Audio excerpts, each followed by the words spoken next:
예, 오늘부터 우리 하나님의 생명 우리 시리즈 설교를 우리가 하려고 합니다. 오늘 본문은 요한일서 5장 13절 중심으로 우리 하나님의 생명이라는 제목으로 도전을 받았으면 참 좋겠습니다. 제가 이렇게 여러 번 읽었던 책 가운데 하나가 인간의 영혼 안에 있는 하나님의 생명, 참 유명한 책입니다. 신앙이 뭔가 하면 우리 영혼 안에 하나님의 생명이 있다는 것을 알고 그 하나님의 생명으로 살아가는 그것이 신앙이라는 거죠.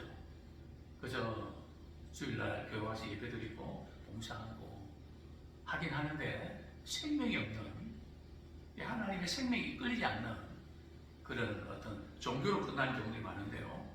이 헨리 스쿨이라는 사람이 인간의 영혼 안에 있는 하나님의 생명이라는 책을 썼는데요. 그는 인생에 한 가지 목표를 가지고 살아왔습니다. 어떻게 하면 내가 만나는 사람들에게 그리스도를 알아가게 할 수 있을까? 그리고 그 사람에게 그 사람을 행복하게 할 수 있을까? 또 그리고 그 대화 속에서 사람들의 심령 속에 복음의 씨앗을 심는 기회로 삼았습니다. 그리스도를 알려주고 그리고 나 때문에 그 사람이 행복해지고 그리고 복음으로 그 사람의 영혼 속에 복음의 씨앗을 심는 이것이 그의 삶의 목표였습니다. 진리를 알고 선한 일을 하고 감정적인 체험을 하는 것이 신앙이 아닌가 생각하지만은 사실은 신앙의 일부일 수도 그것이 진정한 신앙은 아닙니다. 이게 또 구원 그 자체로 오인돼서도 안 되고요. 열심히 봉사하고 또 이렇게 말씀 많이 기도하면 그분 참 신앙이 좋다. 물론 신앙이 있는 사람이 이제 경건의 시간이 갖게 되는 사실이죠. 그러면서 참된 기독교는 인간의 영혼과 하나님의 생명이 결합되는 것이다. 즉 인간의 영혼 속에 죽었던 영혼이 예수님을 만나서 하나님의 생명과 스파크가 일어나는 것이다. 전기가 통하면 스파크가 일어나는 것처럼 하나님의 생명이 살아나는 인간의 영혼 안에 하나님의 생명이 결합되는 것이 바로 기독교다. 그렇습니다. 기독교는 생명의 종교라고 말합니다. 이 세상의 다른 종교는 생명의 종교라고 하진 않죠.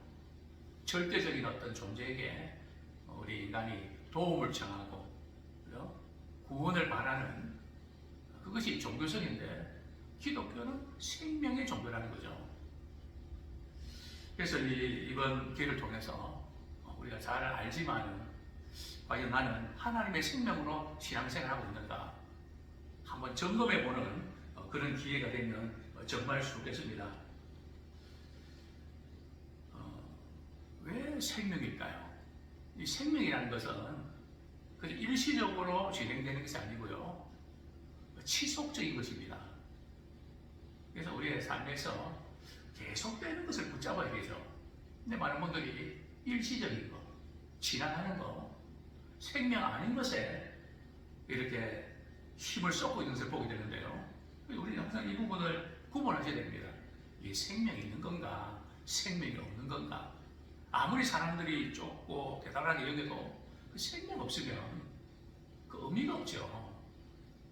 그래서 우리는 참된 생명이 뭔가 부분들을 우리가 붙잡았으면 좋겠습니다. 그래서 이 생명이 있기 때문에 하나님 생명이기 때문에 신실한 그리스도인들은 말이죠. 지속적으로 신앙생활을 하게 되는 것입니다. 왜냐하면 그 배후에는 이 하나님의 생명의 이끌이니까요. 그래서 우리는 신앙생활을 뭐로 하나, 습관으로 하나, 체면으로 하나, 아니면 하나님의 생명이 있기 때문에 그냥 부담스럽고 힘들어서 하는 게 아니라 하나님의 생명이 있으니까 생명 있는 사람들은 사랑하게 되고 생명 있는 사람은 성경이 되고 생명 있는 사람은 주님을 사랑하고 또 이웃을 사랑하게 되어 있다는 거죠. 근데 왜 기독교가 이 생명이냐? 이 생명이라는 것은 마음속에 있는 내적인 능력입니다. 세상은 힘을, 파워를 굉장히 중요하게 여기는데요. 뭐 겉으로 어떤 소유라든지 지식이라든지 명예라든지 또 많은 사람을 뭐 이렇게 모으는 힘이라든지 뭐 이런 외형적인 것에서 이렇게 찾으려고 하지만 성경은 바로 우리 인간이, 우리 심령이 힘을 얻는, 그죠? 우리의 심령 속에 생명이 있기 때문에 그렇습니다. 속에서부터 밖으로 나가는 그 내적 능력이라는 것이죠. 자, 두 번째로 저는 도전드리고 싶은데요. 오늘 본문 우리 요한 1서 5장 13절 우리 다시 한번 읽겠습니다. 시작. 내가 하나님의 아들의 이름을 믿는 너희에게 이것을 쓰는 것은 너희로 하여금 너희에게 영생이 있음을 알게 하려 함이라. 한때 한국 교회에 유행처럼 번졌던 것이 당시에는 구원에 확실히 있습니까? 구원파라고 하는 이것이 휩쓸고 갔죠. 영생이 확실히 있습니까? 그런데 당시에 한국교회 교인들이 확실히 없었던 것이 사실입니다. 또 오늘날도 영생이 확신이 있다는 것은 교만한 거 아닙니까? 우리가 늘 주님 앞에서 부족한데 이렇게 영생이 확신이 있다는 것은 좀 문제가 있는 거 아닙니까? 무슨 말을 하는지는 알겠지만 그리고 또 어떤 분들은 그렇게 말합니다. 그야 죽어봐야 알지. 우리 영생이 있다는 것 이 세상에서 알 수 있습니까? 뭐 이렇게 말하는 분들도 있는데요. 근데 요한 1서를 기록한 사도 요한이 말이요. 요한 1서를 쓴 목적이 뭔지 아십니까? 우리 요한 1서 1장 4절 말씀 한번 같이 읽겠습니다. 요한 1서 1장 4절 같이 읽겠습니다. 시작. 우리가 이것을 쓰면 우리의 기쁨이 충만하게 하려 합니다. 요한 1서를, 요한 서신을 이렇게 쓴 목적이 우리의 기쁨이 충만하게 하려 합니다. 하나님의 생명을 가진다는 특징은 하나님이 주신 기쁨이 충만하다는 거죠. 왜요? 우리 그리스도 안에서 교제하기 때문에 또 하나님의 생명이 있기 때문에 또 그리스도 안에 거하기 때문에 기쁨이 충만하다.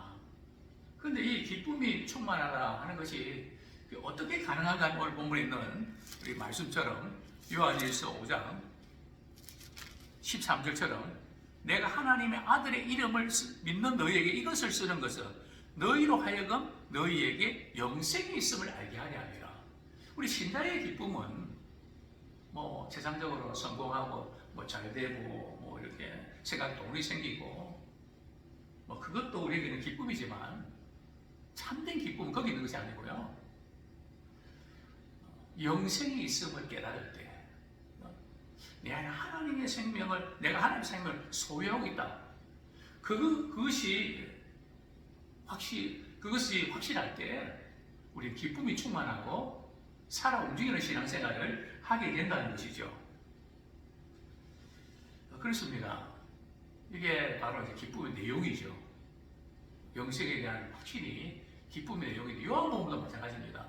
사도요한은 특별히 이 영생의 문제를 굉장히 강조하고 있는데요. 우리 요한복음 20장 31절 한번 같이 읽겠습니다. 요한복음 20장 31절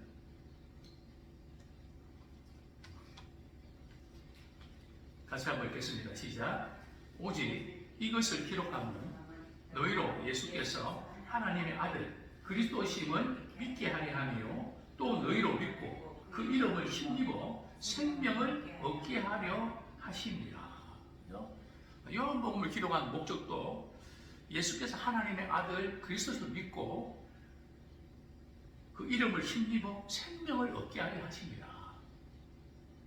즉 영생을 얻게 하는 그것이 요한복음을 기록한 목적이라는 것이죠. 예수님이 이 세상에 오신 목적이 뭘까요? 저는 신앙생활하면서 굉장히 우울하게 참 이렇게 어둡게 살아가는 분들을 종종 만났는데, 물론 삶이 너무 고달프고 힘들어서 그럴 수 있죠. 그런데 예수님이 오신 목적을 놓쳐서 그렇습니다. 물론 삶이 힘들고 어려워서 우리 걱정할 수밖에 없는 그런 상황도 있지만, 예수님이 세상에 오신 목적이 뭘까요? 우리 요한복음 10장 10절 말씀, 요한복음 10장 10절 말씀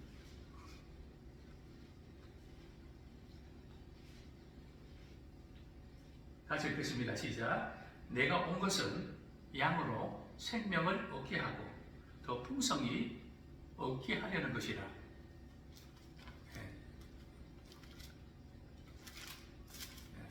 구절 틀리나요? 요한복음 10장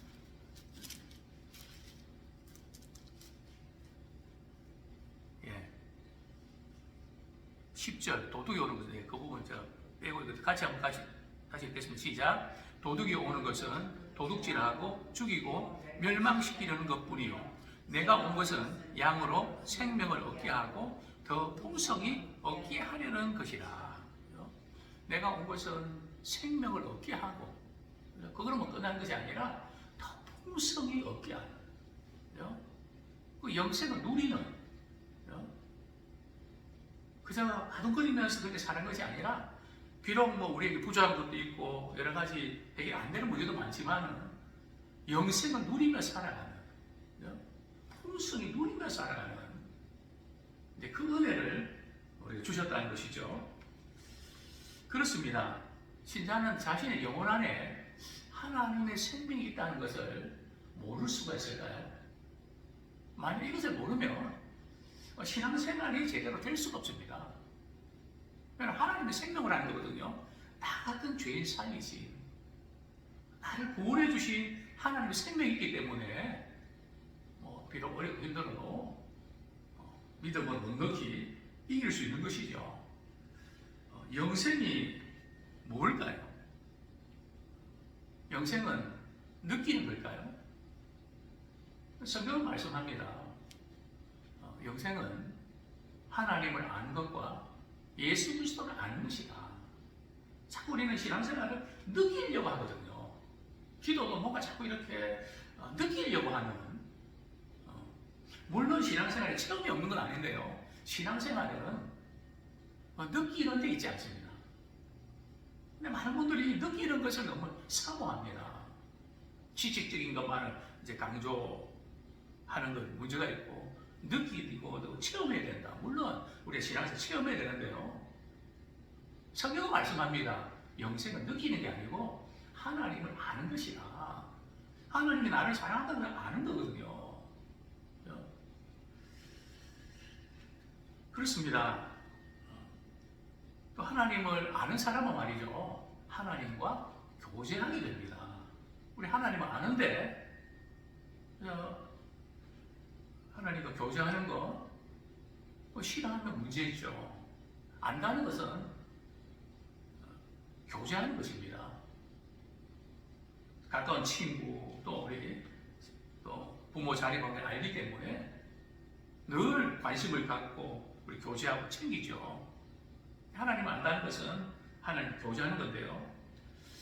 자, 그런데 이제 영생의 확신이 부정한 이유는 아까도 말씀드린 대로 자꾸 이 영생을 느낌으로 이제 알려고 한다는 거죠. 뿐만 아니라 영생 확신이 있습니까? 이렇게 물어보면 이제 없다고 그러는데요. 부정한 이유가 뭔가 하면 아직도 죄가 많아서, 그리고 말씀에 순종하지 못한 것이 많아서, 그래서 나는 영생에 확신이 없습니다. 그럼 언제 확신을 가질 수 있을까요? 죄가 없고 말씀을 잘 순종하면 확신을 가질 수 있는 걸까요? 요한일서는 이렇게 말씀합니다. 요한일서 1장 우리 8절부터 10절까지 우리 한번 같이 읽겠습니다.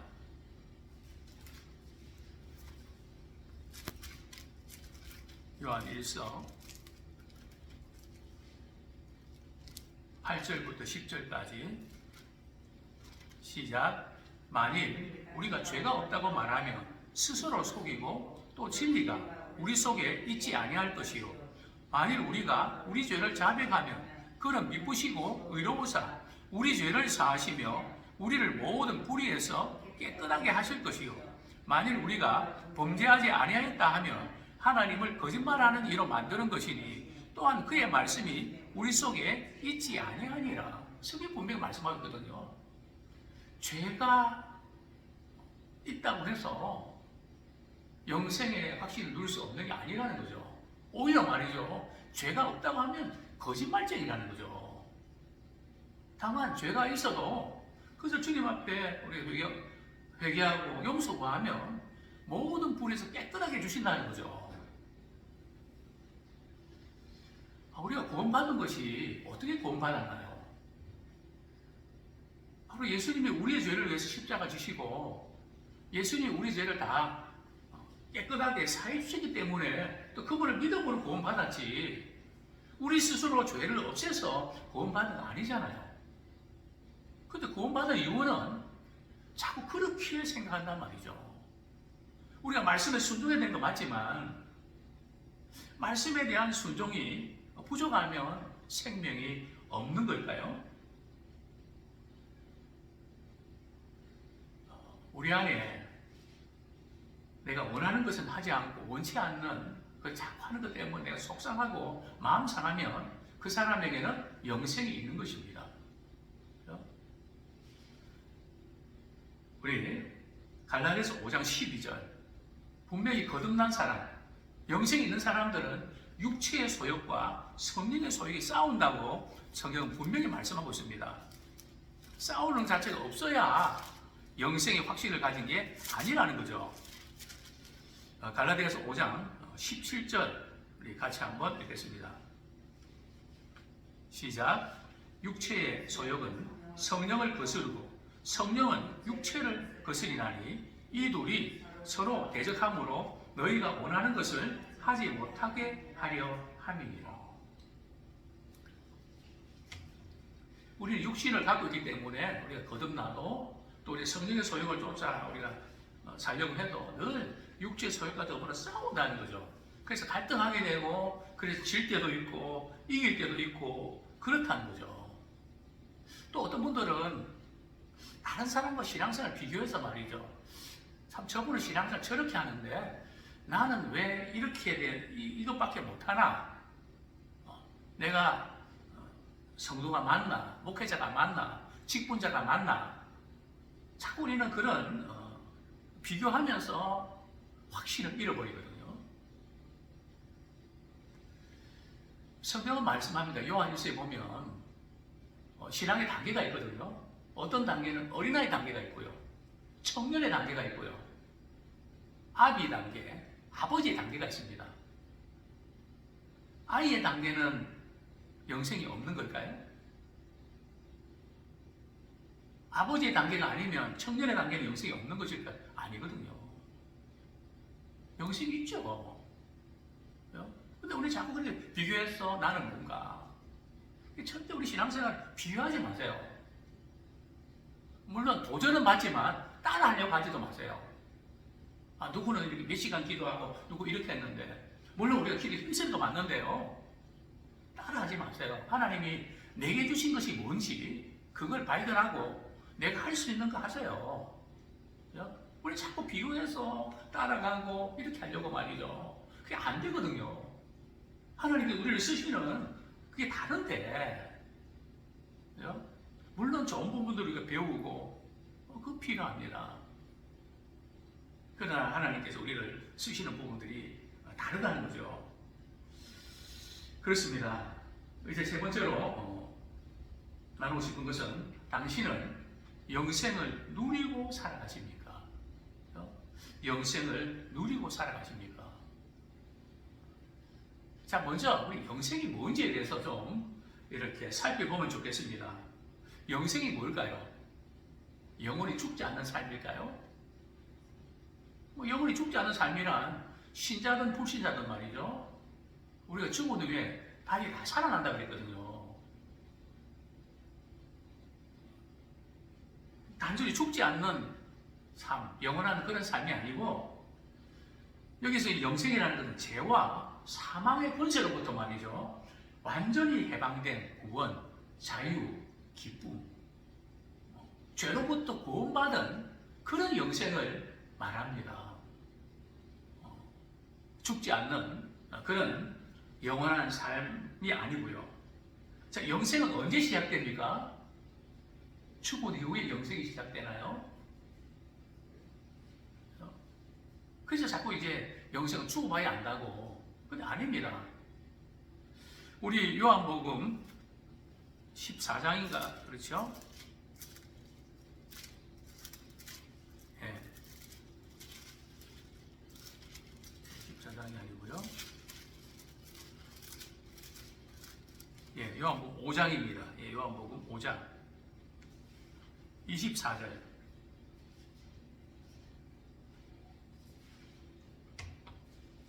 요한복음 5장 24절 같이 한번 읽겠습니다. 시작. 내가 진실로 진실로 너희에게 이르노니 내 말을 듣고 또 나 보내신 이를 믿는 자는 영생을 얻었고 심판에 이르지 아니하나니 사망에서 생명으로 옮겼느니라. 그 믿는 자는 영생을 얻을 것이라고요. 얻었고 그 믿는 순간에 말이죠. 영생이 시작된다는 겁니다. 이 사실을 놓치시면 안 됩니다. 영생을 얻었고 영생은 말이죠. 우리 장차 이 말 천국에서의 삶 맞습니다. 그러나 그것만이 아니고요. 예수 그리스도를 믿은 이후로 이 세상에서 하나님의 생명을 가지고 누리는 그 삶을 포함합니다. 그래서 찬송은 영생을 누리며 주왕의 살리라.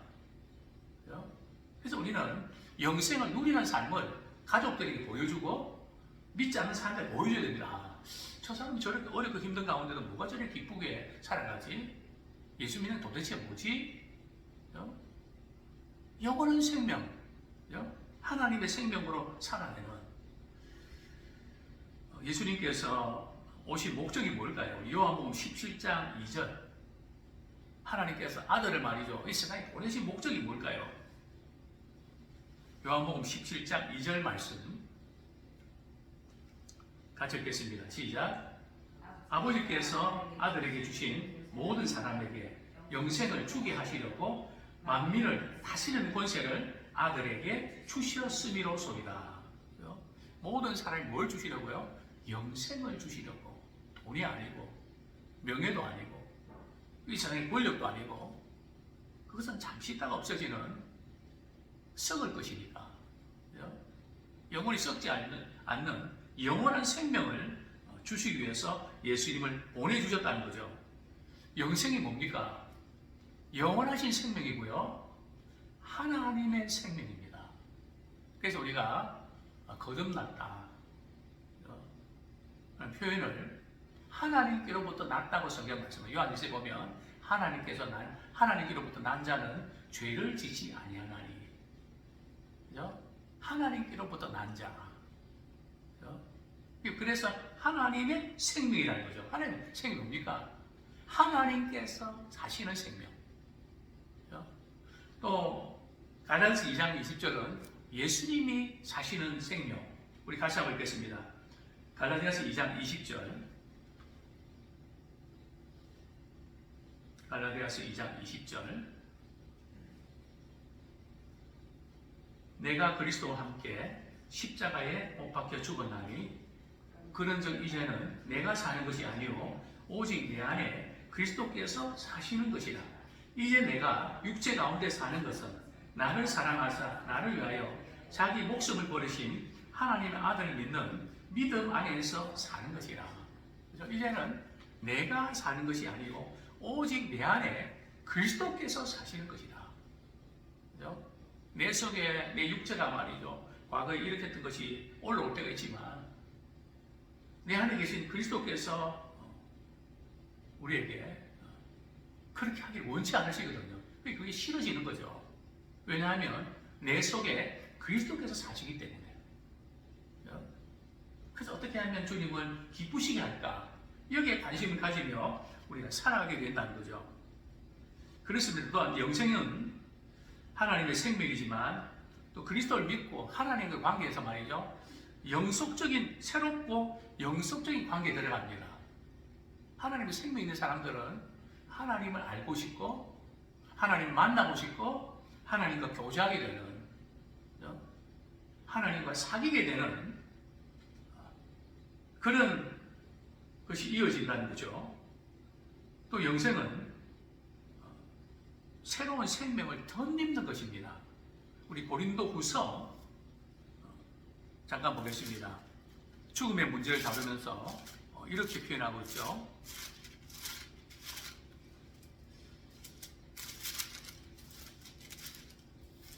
고린도후서 5장 1절부터 우리 4절만 보겠습니다. 고린도후서 5장 4절 시작. 참으로 이 장막에 있는 우리가 심진 것 같이 탄식하는 것은 벗고자 함이 아니요 오히려 덧입고자 함이니 죽을 것이 생명의 삼킨 바 되게 하려 함이라. 그죠? 덧입는 이렇게 표현 나오는데요. 그렇습니다. 우리가 이렇게 성경 말씀 읽고 기도됩니다. 큐티에 됩니다. 우리가 강조를 해도 어떤 사람은 되고 어떤 사람은 안 되거든요. 왜냐하면 하나님의 생명이 들어가야 말씀을 찾게 돼 있고 기도를 하게 돼 있습니다. 그게 안 돼 있으면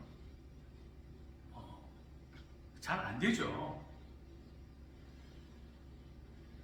영생을 가져야만 영이신 하나님과 교제하고 하나님을 알아갈 수 있기 때문에 그렇죠.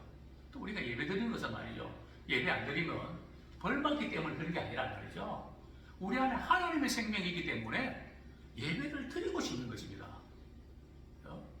제가 처음 우리 주님 만나고 하나님 은혜 주실 때 참 예배 드리고 싶어서 말이죠.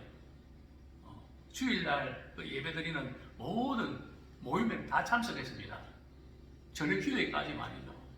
또 얼마나 뜨겁게 기도했던지 어른들은 다 가도 말이죠.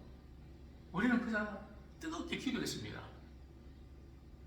그리고 가장 힘들던 시간은 주일 저녁에 집에 돌아갈 때 또 일주일간 어떻게 기다리나 너무 아쉬워했던, 정말 믿음 생활 하나님의 생명이 있으면 우리 찬양 드릴 때에 찬양 드리면서 하나님의 영광돌이 그분 만나잖아요. 말씀 통해서 깨달을 때에 주님의 임자심을 체험하잖아요. 또 믿음의 식구들도 만날 때에 그 하나님의 생명이 풍성해지잖아요. 그러니까 하나님의 생명 없이는 신앙생활 자체가 이제 불가능하죠. 우리가 또 다른 사람에 베풀고 섬기는 것은 말이죠. 하나님께서 그렇게 명령했기 때문에 안 하면 안 될 것 같아서 하는 것이 아니라 하나님의 생명이 들어오면, 하나님의 사랑이 우리 안에 들어오면 베풀고 싶고 나누고 싶어서 그런 거죠. 우리가 신앙생활 하면서 생기가 없고 냉담한 활기 없는 것은 바로 하나님의 생명이 없기 때문입니다. 뿐만 아니라 하나님의 생명이 없는 사람 특징은 말이죠. 자신이 꼭 필요한 것만 하지 그 이상은 안 합니다.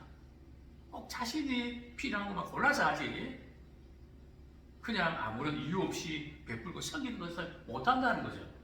하나님의 생명이 있는 사람만이 하나님의 생명으로 그렇게 할 수 있는 것입니다.